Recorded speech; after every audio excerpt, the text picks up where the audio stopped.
Boa tarde, bem-vindos a mais um Rascunhos Econômicos, eu sou o Léo. No vídeo de hoje, eu vou retomar um assunto que nós tratamos anteriormente, que são as falhas de mercado. E, provavelmente, né, o título do vídeo, eu já deixei aí para vocês já viram, mas eu vou tratar, né? Falhas de mercado. Né? O Estado deve ser mínimo?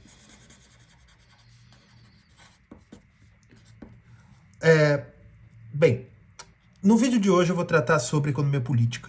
Né? É um tema que gera debates, né? E, como sempre, palpites, né? Existe muito palpiteiro no mundo, né? E, como eu já disse, gatos miam e palpiteiros palpitam, né? Vocês sabem que o meu canal é sobre economia como ciência, né? Eu sou o Léo, né? E nesse canal nós tratamos economia como ciência, que vocês já sabem ad nauseam, né? Vocês gostam quando eu tento falar latim. Não fale muito latim sozinho, né? Pode ser que você não esteja sozinho. Mas, enfim. No vídeo de hoje nós vamos tratar sobre economia política. Né? O Estado deve ser mínimo? Eu tenho um vídeo sobre economia de mercado, sobre economia de mercado e falhas de mercado, né? Em que eu explico, num formato mais de aula, bem longo e um pouquinho maçante, mas vocês podem conferir aí, em que eu trato os motivos e a teoria por trás da intervenção estatal. Né? Na verdade, não intervenção estatal, né? A intervenção de um agente externo ao mercado para regular os mercados. E eu cito lá que essa intervenção pode ser realizada pelo Estado, por entidades de classe, ou pela própria sociedade. E aqui nós temos a sociedade civil e também o chamado terceiro setor. A entidade civil não é terceiro setor? É e não é, né? Porque, na verdade, a entidade civil desorganizada são as pessoas. Né? A sociedade civil desorganizada são as pessoas. Então aqui você pode ter boicotes populares, preferência do consumidor, não do ponto de vista econômico, mas eu não vou consumir mais esse produto porque eu não gosto do dono da empresa, né? Coisa que nós estamos vendo nos Estados Unidos, que dizem, né, que nós estamos vendo nos Estados Unidos, a partir da própria sociedade americana contra a Tesla. Mas nós já tivemos vários casos como esse, né? Em que a sociedade rejeita de uma forma desorganizada, rejeita alguns capitalistas, né? Não por fins econômicos, mas por moralidade. Ou por não gostar da conduta de uma determinada pessoa física ou jurídica que desempenha trabalho na sociedade, né? Que desempenha empresa na sociedade. E terceiro setor, aqui nós temos ONGs, nós temos a igreja, né? Aqui católica, protestante, ortodoxa. Em países muçulmanos, nós temos, né, a religião muçulmana também, né? Eu sei que uma forma não é respeitosa de chamar a religião muçulmana. Eu não sei se é chamá-los de muçulmanos ou chamá-los de islâmicos, mas uma das duas eles não gostam. Não é que eles não gostam, não é correto, né? Mas vamos chamar de Islã, né? Ou vamos fazer de uma outra forma aqui, né? Tá? Que aí eles não reclamam, certo? Pode ser a igreja, pode ser a igreja muçulmana, pode ser a igreja muçulmana. A religião muçulmana pode ser a igreja católica, né? Pode ser a igreja protestante, né? O cristianismo. Nós temos em alguns países também a moral budista, a moral confucionista, enfim. Né? Você tem aqui o terceiro setor, que pode regular também o mercado.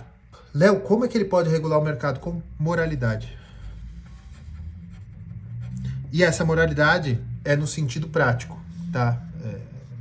Não estou falando que ele está certo, que ele está errado, mas ele também pode regular o mercado. Dizer, mercado, você está indo longe demais, tá? Não é só o Estado que pode atacar as falhas de mercado. Tá? Aí gerou uma discussão aí também se as falhas de mercado existem, né? Porque eles querem dizer o seguinte: as falhas de mercado só existem quando você tenta regular o mercado. Olha, falhas de mercado normalmente são agravadas a partir de intervenção. Sim. Sim. Mas algumas falhas de mercado realmente existem. Né? Uma falha de mercado, que eu dei o exemplo de chocolate no outro vídeo, que era até o vídeo do Trump, não era sobre, né? Que é a sanitária. E de sanitária, é desde a vigilância sanitária até medicina, né? Atendimento médico, né? É uma falha de mercado. Por que é uma falha de mercado? Você não pode deixar a medicina e a vigilância sanitária sobre a ideia de... primeiro, na vigilância sanitária, você tem o problema da simetria de informação. De info, né? Que é uma das falhas de mercado. Como eu já dei a lista das falhas de mercado no outro vídeo, eu não vou ficar colocando aqui, né? Aqui você tem os problemas da assimetria de informação. Vamos ver se com essa caneta vocês enxergam bem, tá? O que é assimetria de informação? Eu coloquei para vender, uma pessoa coloca para vender uma bebida. E essa bebida tem algum produto químico, um adoçante, que com o tempo ele leva a queda de cabelo, tá? A calvície. Em homens e mulheres. Veja, esse adoçante foi adotado porque ele era mais barato, as pessoas gostam do gosto daquele adoçante, mas com o tempo se percebeu que ele gerava calvície. E olha, eu vou falar uma coisa para vocês. Tem coisas que o teste laboratorial só vai saber depois de uma grande amostragem com a população. Tá? Então vamos supor que aqui houve a boa fé, ele pôs para vender. Tá? Podem ter pessoas que queiram continuar consumindo, mesmo sabendo que esse adoçante vai gerar calvície. Né? Depois de 10 anos no mercado, essa bebida começou a dar calvície, se percebeu que gerava calvície, alopecia feminina, né? Que é bem grave, né? Vamos supor. Isso aqui é um exemplo, tá? Pode ter acontecido? Pode, mas eu realmente, isso aqui é um exemplo. É uma utopia, né? Um lugar, é um exemplo sem lugar, né? Uma utopos, né? E aí, começou a gerar calvície nas pessoas. O Estado, a partir da vigilância sanitária, proíbe a venda desse adoçante. Isso é uma intervenção de mercado? E é uma intervenção de mercado bem tola, mas isso acontece. Nós tivemos um exemplo aí com pasta dentária, né? Que depois de anos no mercado começou a perceber que houve um problema e tal. Isso é uma intervenção. Não é uma intervenção que a gente pensa como uma intervenção de mercado, mas isso é uma intervenção de mercado, tá? E aí eu quero abrir um parênteses também, que é o seguinte, veja. O mercado, a economia, estuda a distribuição, produção e logística, né? Logística não no sentido logístico de vendas, né?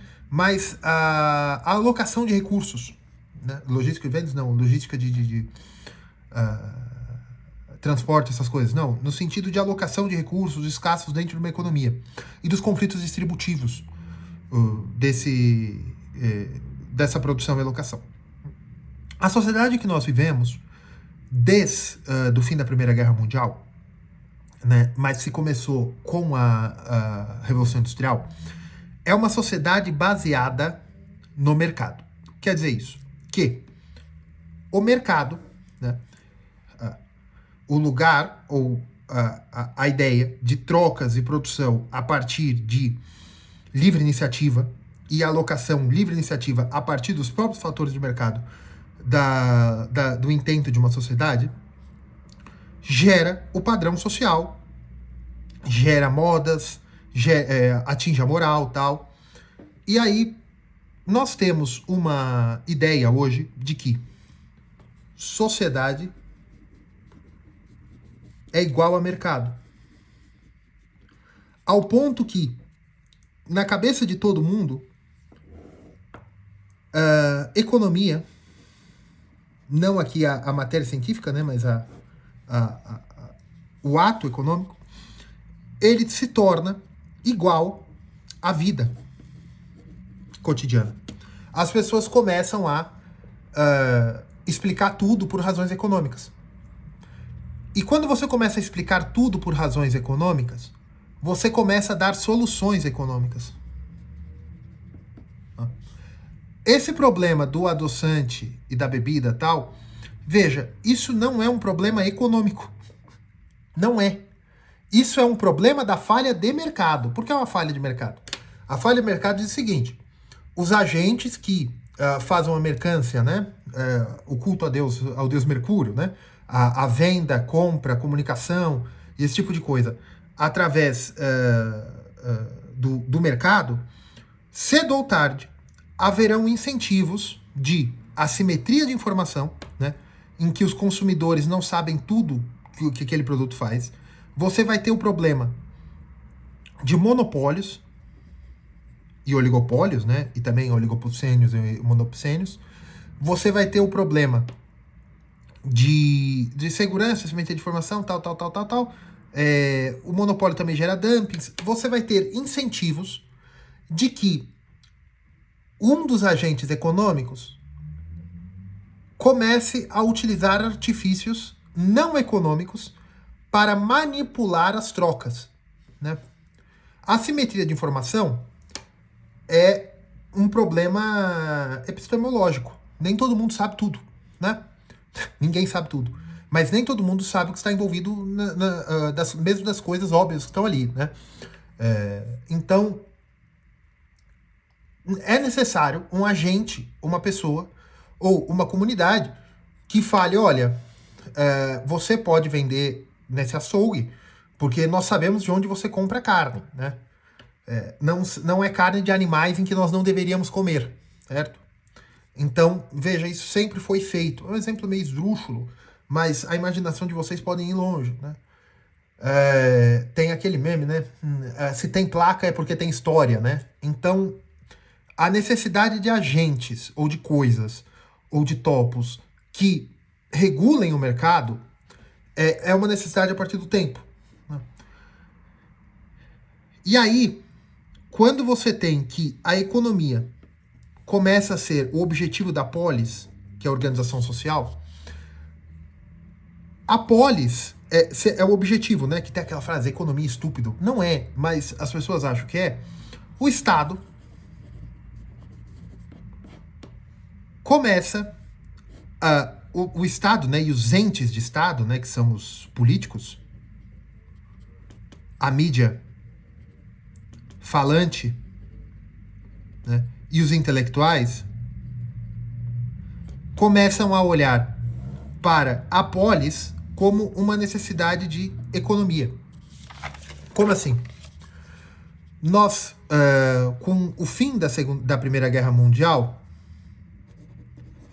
né, você estabeleceu no Ocidente e uma ideia de que o mundo deveria se ocidentalizar, coisa que mudou depois da Segunda Guerra Mundial, mas em 1918, com o fim da Primeira Guerra Mundial,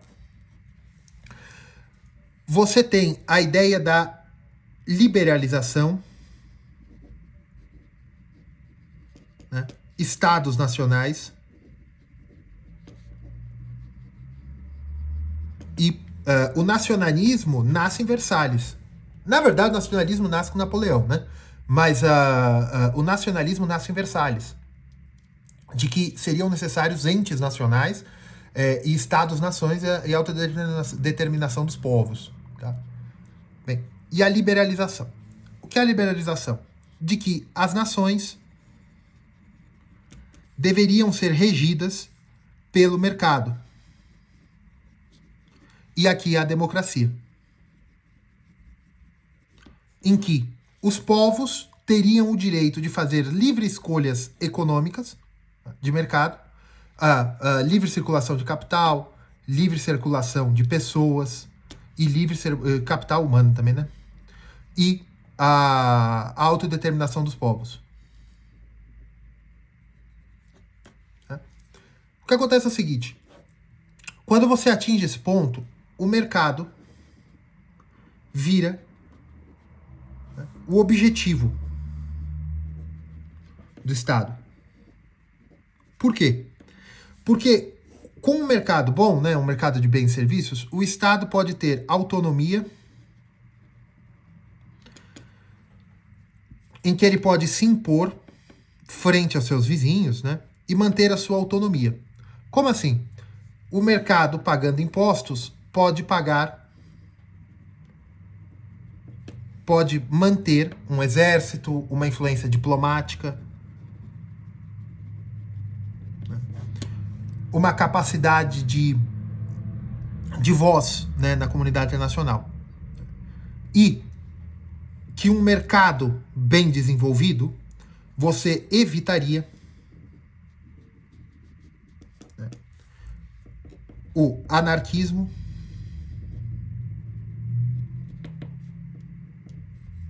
guerras civis, né, conflitos civis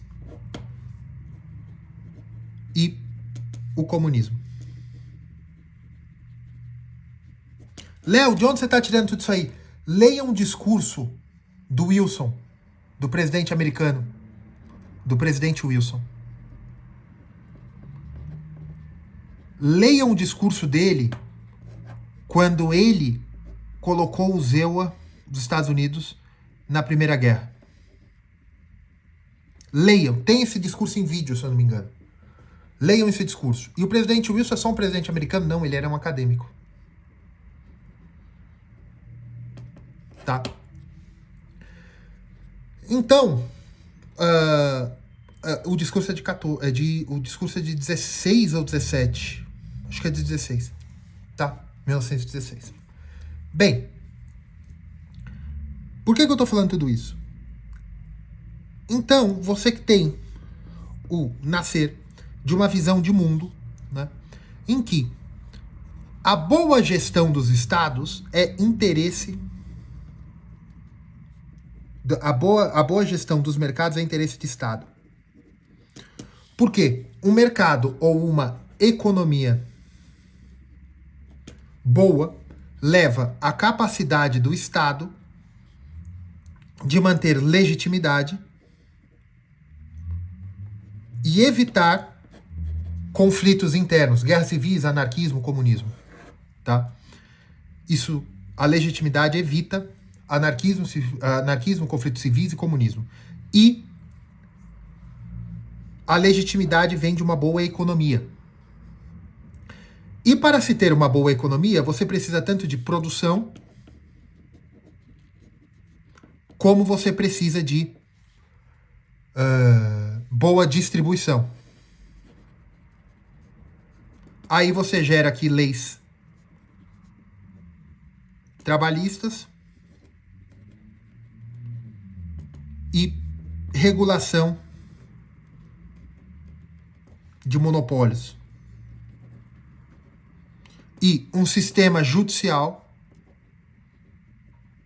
que enfrentasse quebras de contrato, né? Tá. Eu não sou comunista, eu não tô citando comunismo. Eu tô falando o que os próprios liberais entendem, que é o Estado mínimo da ordem liberal. Mínimo. Da ordem liberal. De quando? 1918. É o Estado mínimo. Léo, e a primeira Revolução Industrial? De metade de 1850 até 1918. Sim, veja que a Inglaterra, né, o Reino Unido, Estados Unidos, Países Baixos e França já tinham isso aqui. Eles já vinham desenhando, né, um Estado mínimo do tipo liberal, né? O quê? Respeito aos contratos, o mínimo de e enfrentar falhas de mercado.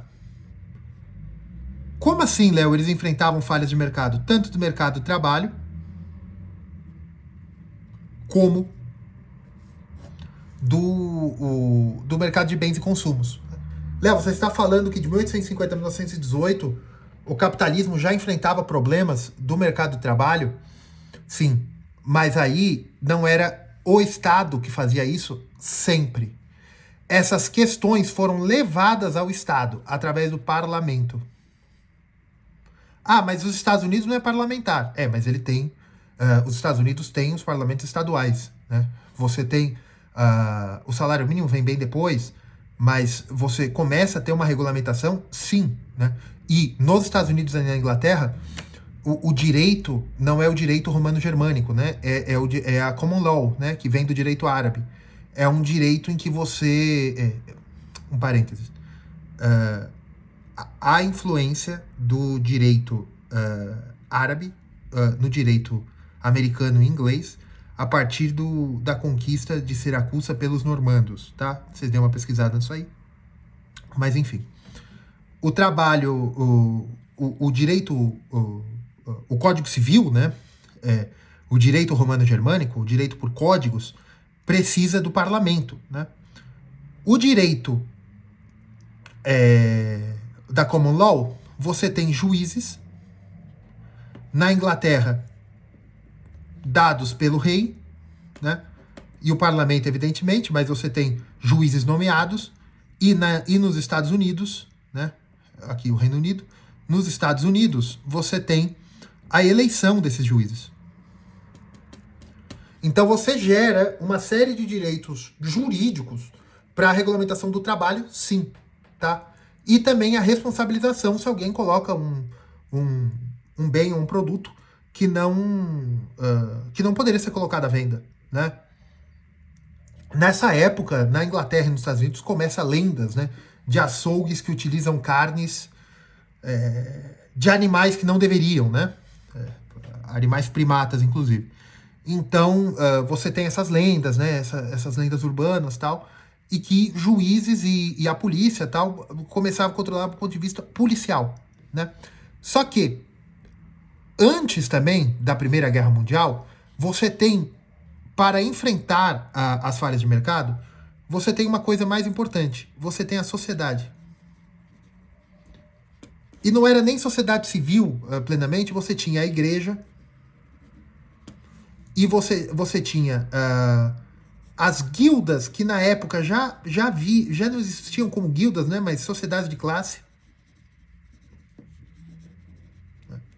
que não importa se eram jurídicas ou não, mas você tinha a fraternidade dos ferreiros, você tinha pessoas que se uniam e faziam aquele serviço e poderiam se unir, né, e ser sociedades de classe, tanto patronal como sindicatos. Já começou, né? Você já tinha sociedades que faziam força, né? Na França, mais do que tudo, né? Até a Primeira Guerra Mundial, mas nos Países Baixos, nos Estados Unidos e no Reino Unido também, até a Primeira Guerra Mundial. E o Wilson estabelece nos Estados Unidos também, e a partir da Carta das Nações e do discurso dele, quando ele vai resgatar a França, né? Na Primeira Guerra Mundial, se estabelece a Ordem Liberal de 1918, em que, eu já falei para vocês, mas que os estados têm que procurar a paz se faz por harmonia intranacional, que leva à harmonia internacional. O que é isso? Países antes imperiais, como o Império Austro-Húngaro, o Império Alemão, o Império Otomano, deveriam se desmembrar em Estados-nações, né? Os Estados-nações dos países perdedores da Primeira Guerra Mundial, Áustria, Hungria, Alemanha e Império Turco-Otomano, eles foram todos redesenhados, né? Se nasceu vários países, alguns nasceram, outros não, porque os comunistas depois, com o fim da Guerra Civil, alguns países que o Tratado de Versalhes desenhava, eles invadiram, mas vários, né? Geórgia, Armênia, Azerbaijão, Ucrânia, os Países Baixos eles não conseguiram. Mas, enfim. E aí, com uma ordem intranacional, dentro do país, por uma harmonia feita como? Por estados, nação. Por quê? Você fazendo um país apenas daqueles nacionais, você geraria harmonia social que não pode ser gerada economicamente. E daí, a partir dos mercados, você gera a melhor alocação de recursos que vai levar a uma prosperidade e assim você leva a uma harmonia internacional. Intranacional e aí internacional e com livre comércio entre os países e a dependência entre países evitaria guerras. Funcionou? Não sei, não vou tratar da ordem liberal da Primeira Guerra Mundial agora, né, pós-Primeira Guerra Mundial agora, só estou falando para vocês do desenho. E aí, você tem esse paradigma que o Estado deve ser mínimo, intervencionista, para gerar harmonia. Que aí, na pós-Segunda Guerra, você gera o welfare state. O welfare state, que é o estado de bem-estar social. Mas veja, ele vem da ideia da harmonia social. Qual a diferença que a ideia do Estado mínimo da Primeira Guerra, do fim da Primeira Guerra, era que a capacidade produtiva dos mercados geraria alocação de recursos, né? E o Estado só deveria permitir o respeito aos contratos, à polícia, à vigilância sanitária, em menor grau, né? Até porque a gripe espanhola é dessa época, então o Estado teria que tomar alguns controles de investimento em saúde pública, investimento sanitário. Saúde pública no sentido de saneamento básico, né? Hospitais, isso aí, só surge com a União Soviética, né? Que você tem o plano de saúde pública, né? Saúde estatal, não pública. E aí, o que eu quero dizer é o seguinte. Quando você tem as falhas de mercado, hoje, algumas falhas de mercado, né?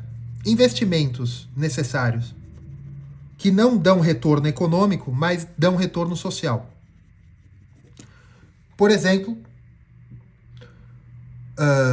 você coleta de esgoto universal, ou você gastar dinheiro com a construção de indústrias de base em locais que deveriam ser pasto de fazenda, esse tipo de coisa. Ao longo do tempo e da evolução da ordem liberal, você leva o fim do liberalismo assim, e você entende, e os estados entendem que outras falhas de mercado, né, o cíclico, né, as crises cíclicas, a superprodução.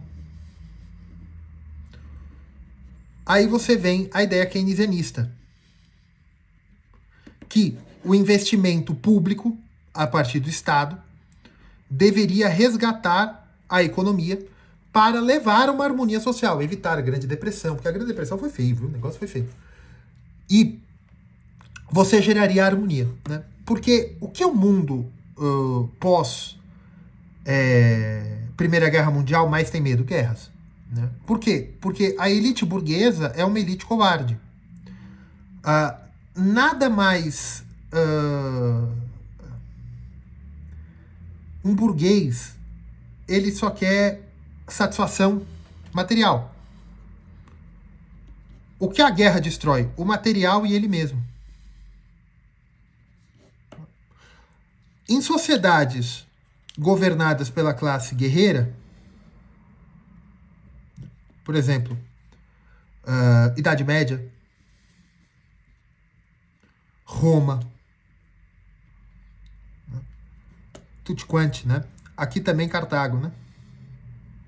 Cartago eram burgueses, né? a harmonia social se dava de outra forma, né? Mas não havia tanto medo de guerras. Porque dentro da cosmovisão daquela sociedade, isso é uma coisa que acontece, né? Mas o Estado, para esse novo paradigma pós-Primeira Guerra e depois reformado com a ONU, mas que se mantém mais ou menos a mesma coisa, apenas com a adição do keynesianismo, você tem que a função do Estado é a preservação da paz interna e externa, evidentemente com os limites dos direitos humanos. Veja, o que é um direito? Um direito é um dever que alguém tem para com você. Se o trabalhador tem o direito de ser pago pelo seu trabalho, o patrão tem dever de pagar o trabalhador. Nossa, Léo, que comunista, né? Essa frase é bíblica, né?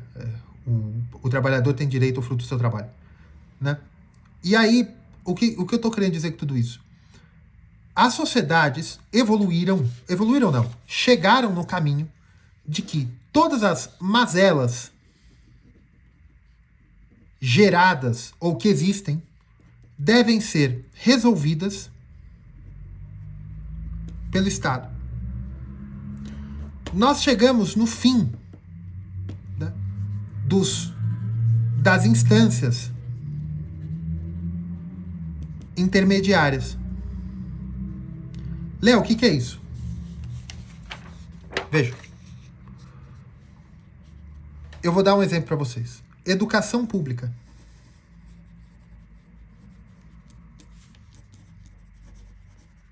Quem educava as crianças antes da Primeira Guerra Mundial?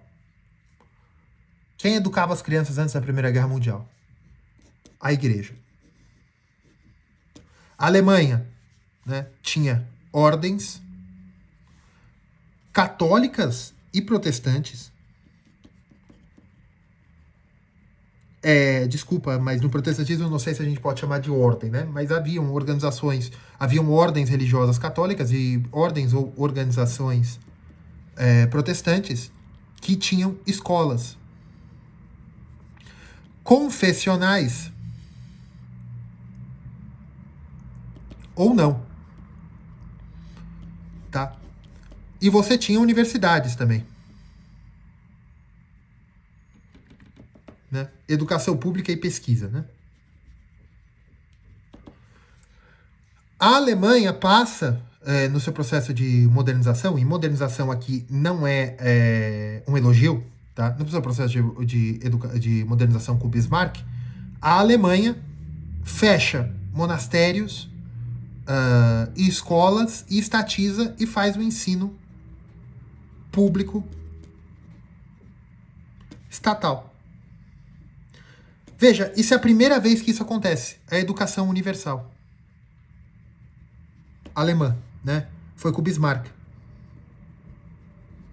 1870, não sei. Foi com o Bismarck.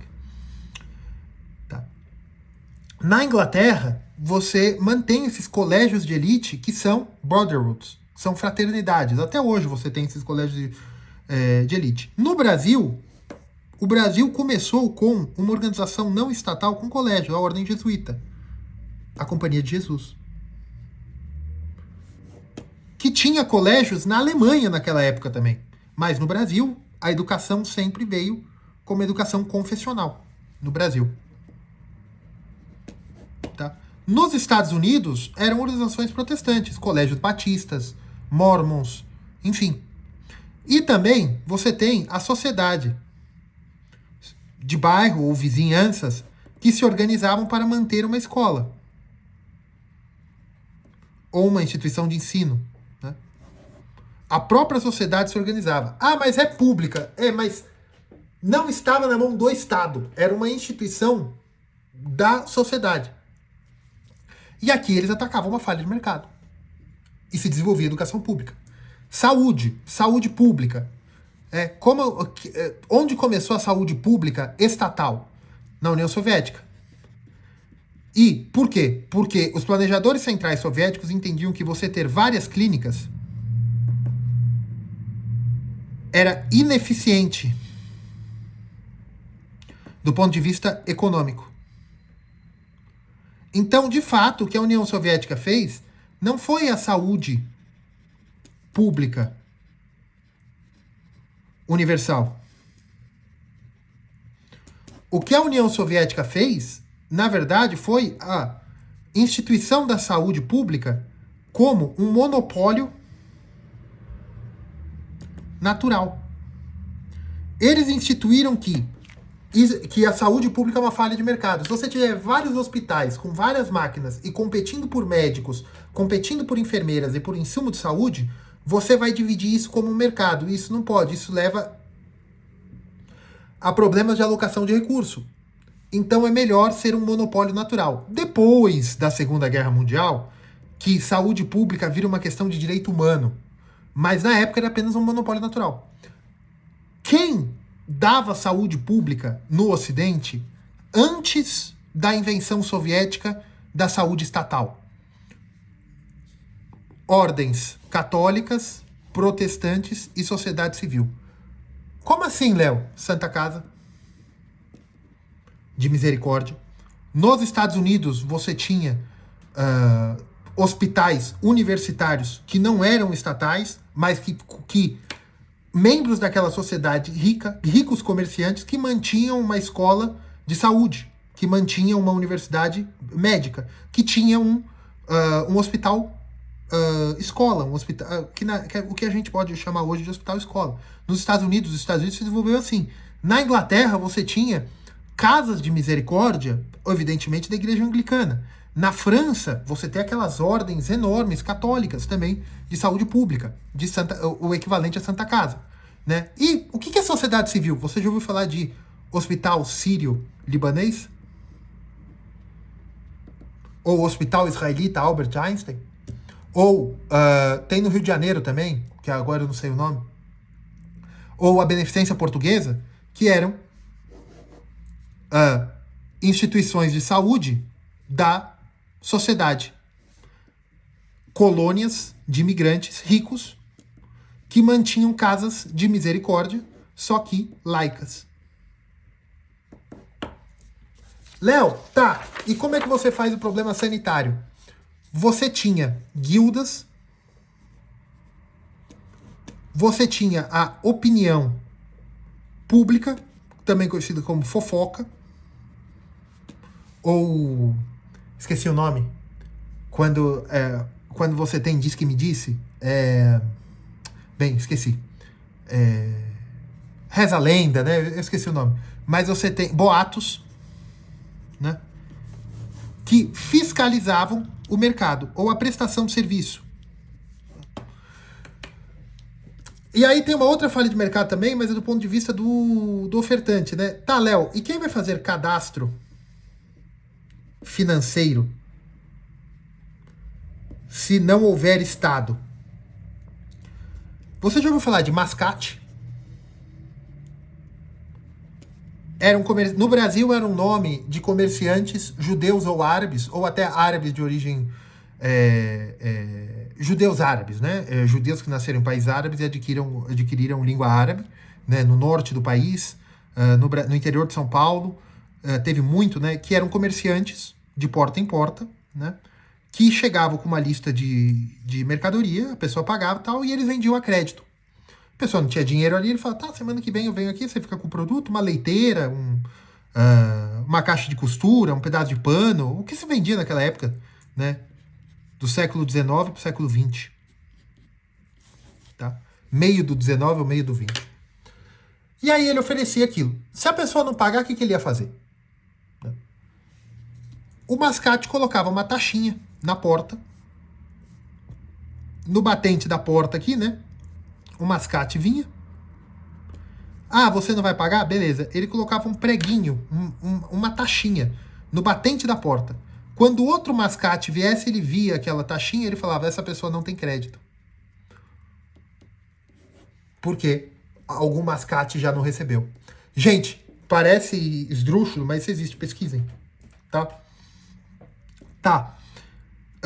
Léo, por que fofocas e boatos moldam a opinião do mercado? Por exemplo, Teve um caso de uma greve dos Rockefeller, numa indústria do Rockefeller, numa cidade americana, indústria ou qualquer estabelecimento deles, em que houve um massacre, né? A polícia entrou, não sei se chegou, né, a finalizar alguém, mas teve um massacre ali e foi uma comoção pública enorme. E aí, o que a população fez?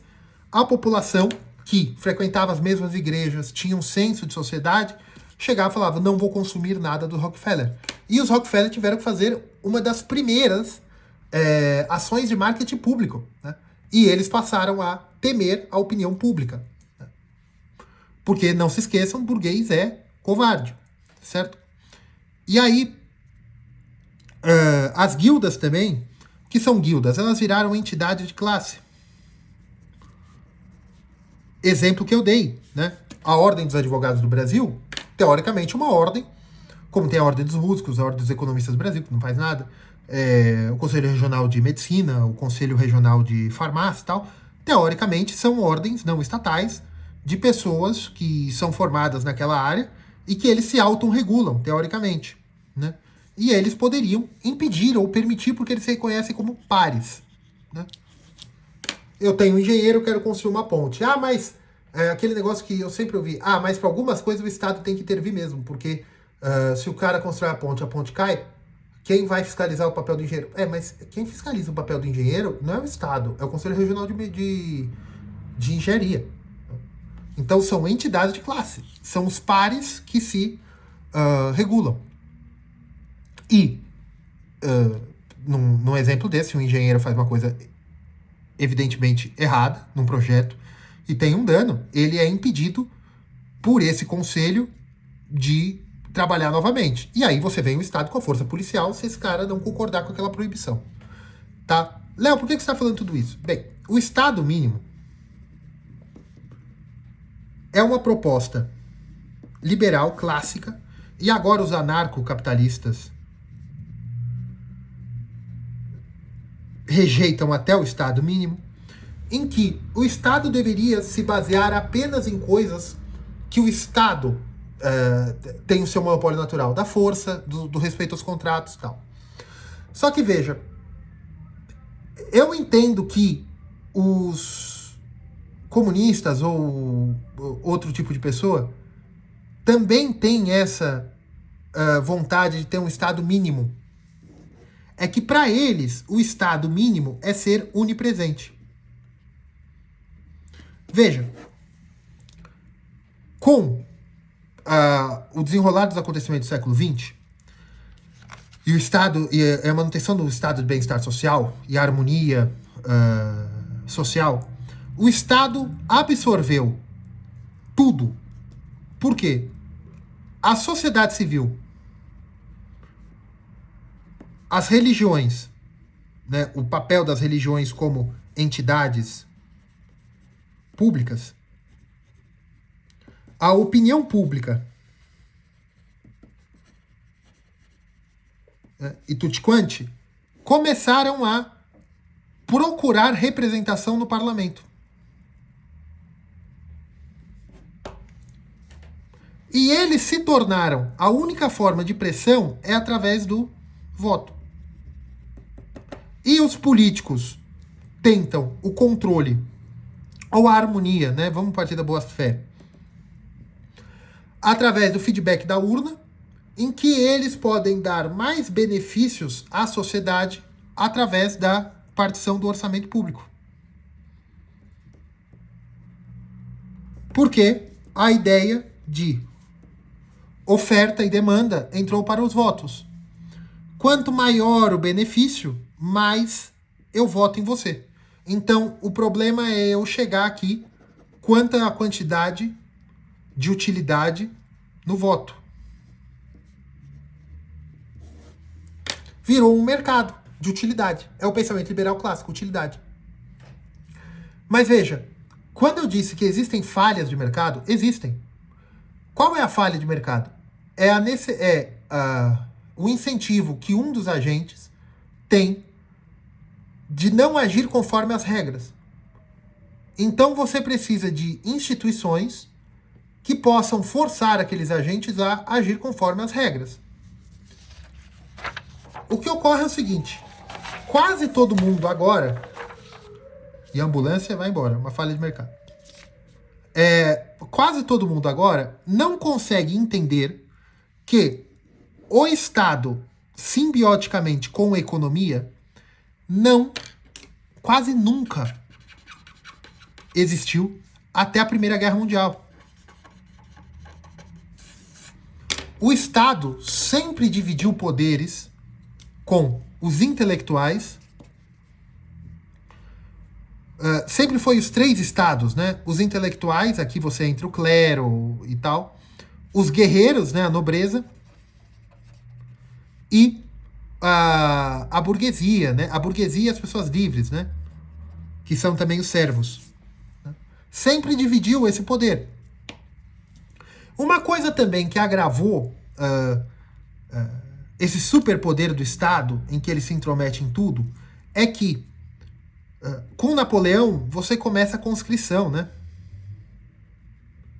O alistamento militar obrigatório, em que a nobreza, ou seja, as pessoas que pegavam em armas, não tinham mais a responsabilidade de pegar em armas.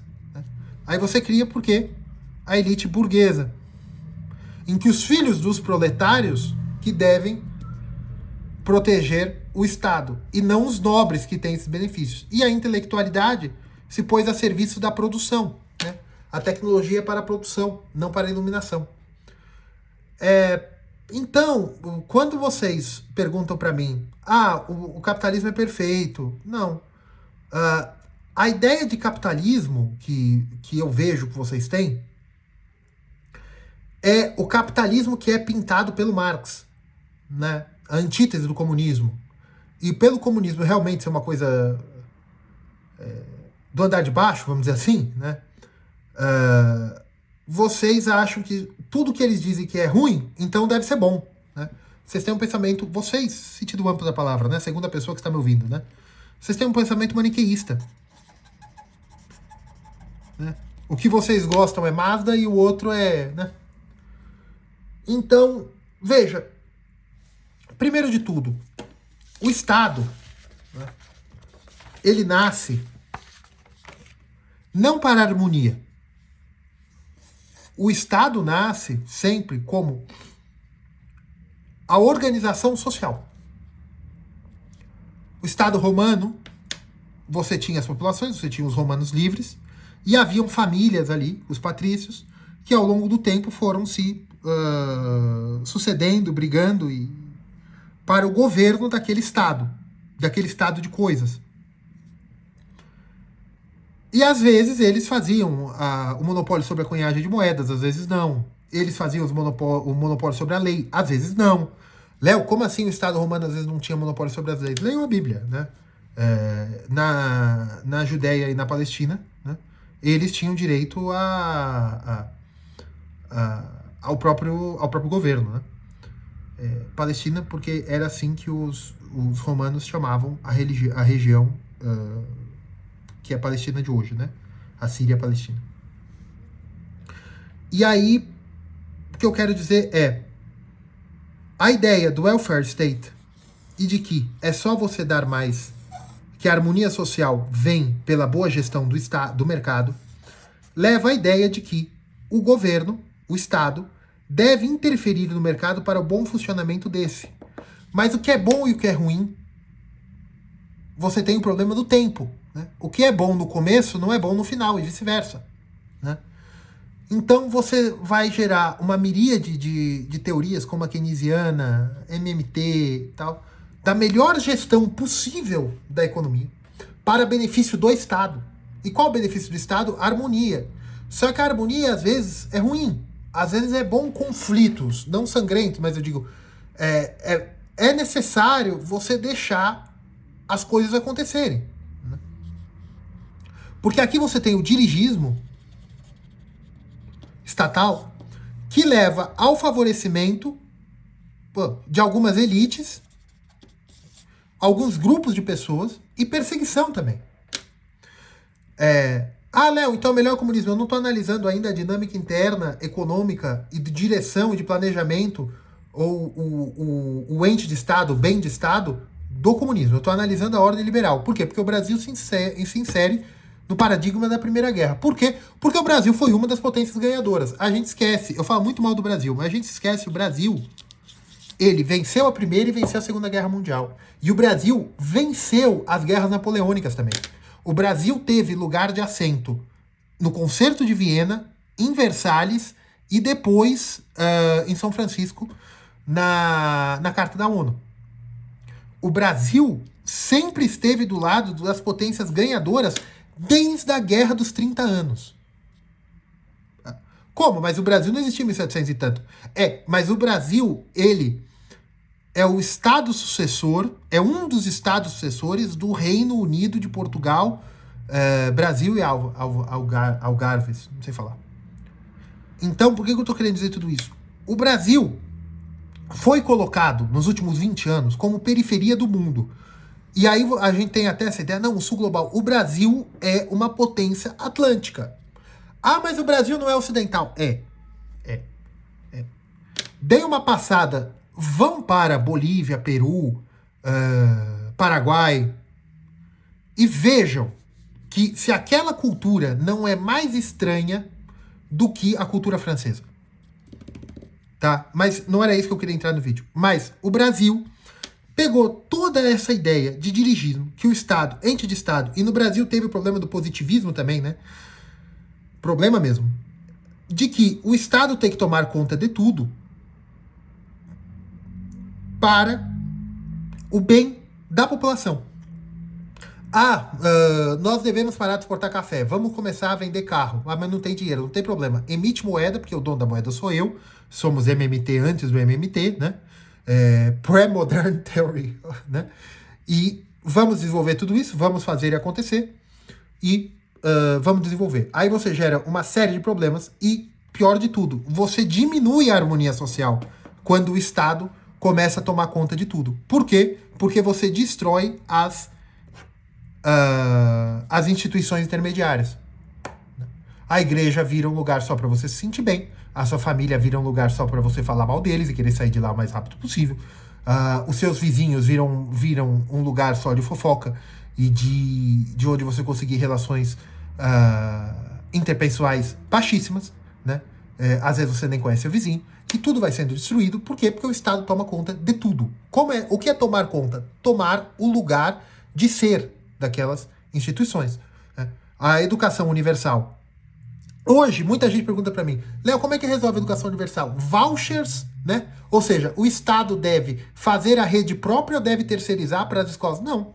Como é que você resolve escola pública? Como é que você resolve escola pública? Eu vou falar para vocês, eu já falei para vocês, eu perdi o papel. Como é que você resolve escola pública? Você faz escolas, pode até ser com financiamento, mas escolas que quem toma conta são os vizinhos, né? Escolas de filhos de...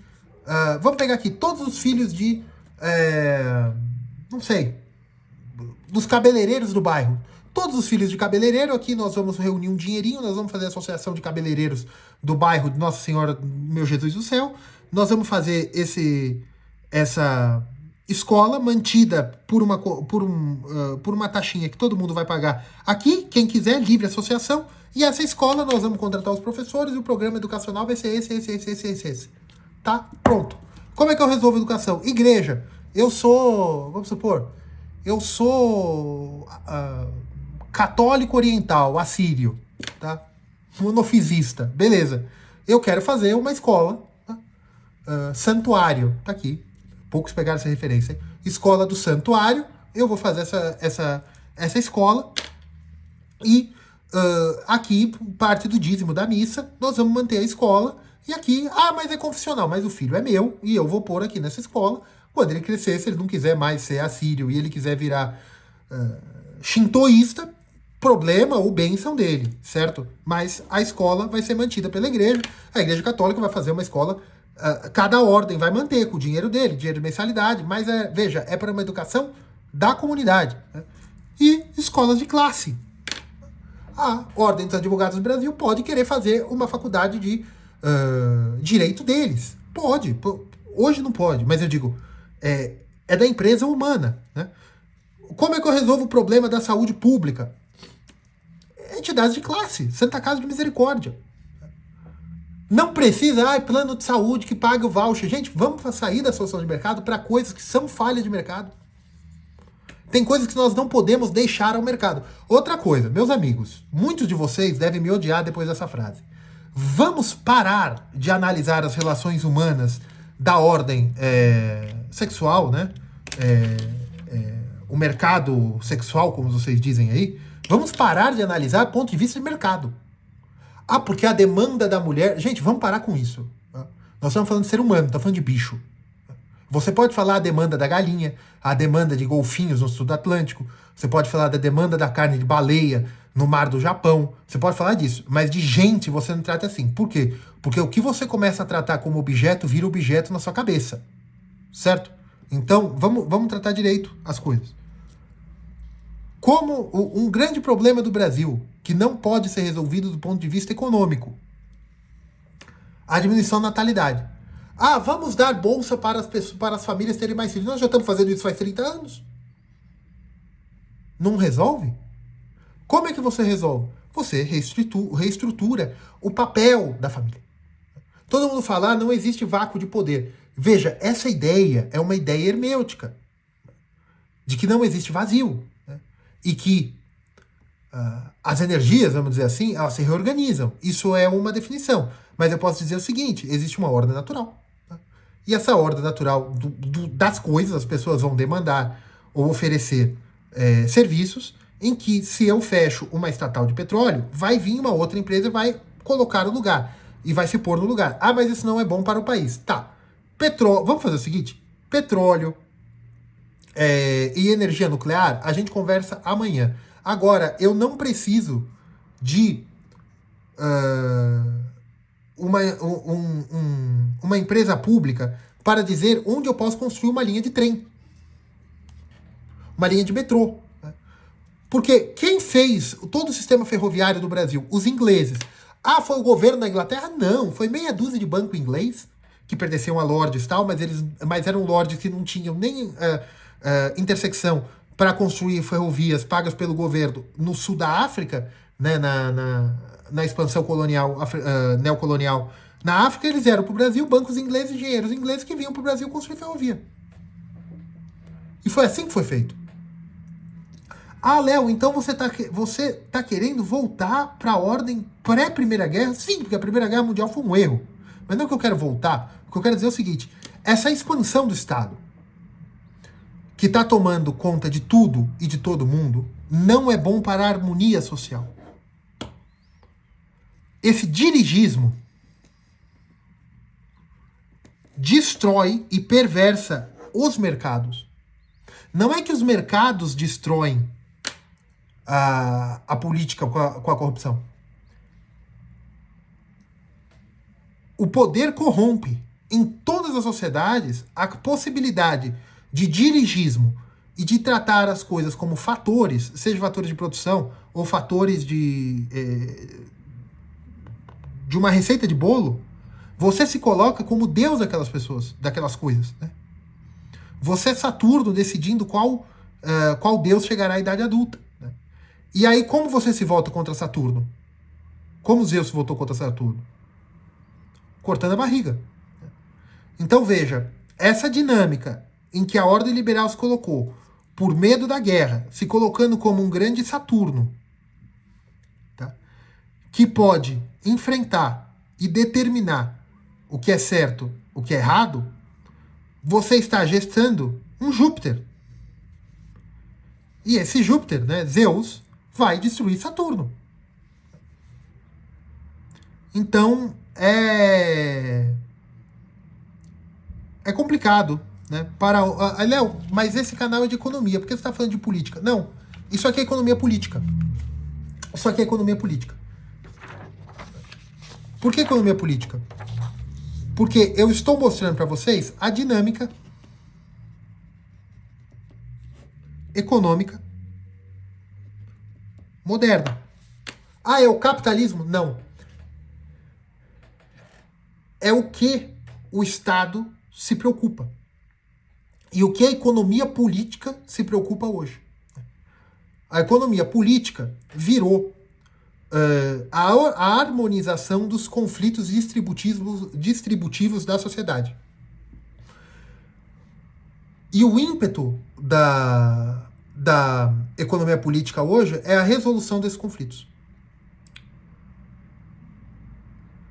Infelizmente, e veja, o anarcocapitalismo, ao meu entender, tem uma boa intenção. Só que o problema é o seguinte, como eles querem resolver o sequestro das relações humanas pelo dirigismo estatal, passando esses dirigismo estatal a pessoas que não são Estado, saindo do dirigismo numa sociedade que eles chamam de anarcopistão, né? De uma sociedade que se autogoverne a partir das leis de mercado. Veja, você quer...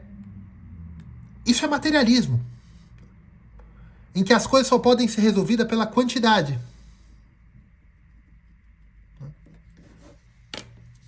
É o reino da quantidade e os sinais dos tempos. Os sinais dos tempos, não finais.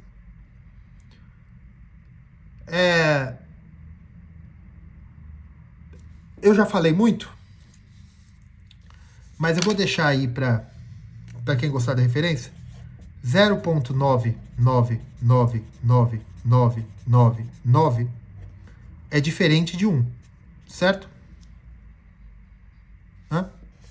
Só que, se eu pegar isso aqui e dividir por ele mesmo, 0.99, e dividir 1 por 0.999999, eu vou ter que isso aqui é 1, e isso aqui também vai ser 1. Porque eu vou jogar o 1000 para cima, e ele vai ser 1. Porque é numericamente igual. É numericamente igual, mas não é. Mas é. Por quê? Vamos supor que a distância entre meus dois dedos é 20,5 centímetros. E aqui vamos supor que tem 20. Qualquer distância menor do que 1 milímetro é numericamente igual a outra. Vocês entendem o que eu quero dizer? Chega uma hora que a diferença é tão pequena que um número é igual a outro. Tá? O que não é, mas é. Tá? Então veja, quando você vai colocando gotas d'água num copo e ele ainda não transbordou, Léo, é por causa do poder de capilaridade da água? Sim, deve ser. Agora, veja, tem um número em que, em um determinado instante, aquela coisa ainda cabe ali, e no instante seguinte ela não cabe mais. E não é a qualidade que mostra isso. Não é a quantidade que mostra isso, é a qualidade. O que eu quero dizer? A quantidade de matéria, né, em que na ideia comunista e até anarcocapitalista, que a matéria precede a forma, na verdade, a forma precede a matéria.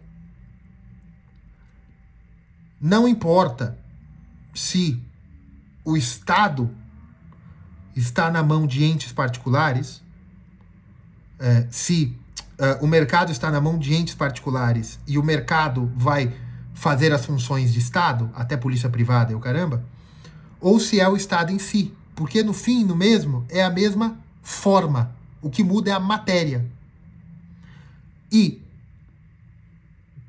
a forma pressupõe a matéria, precede a matéria, é mais importante que a matéria. Tá?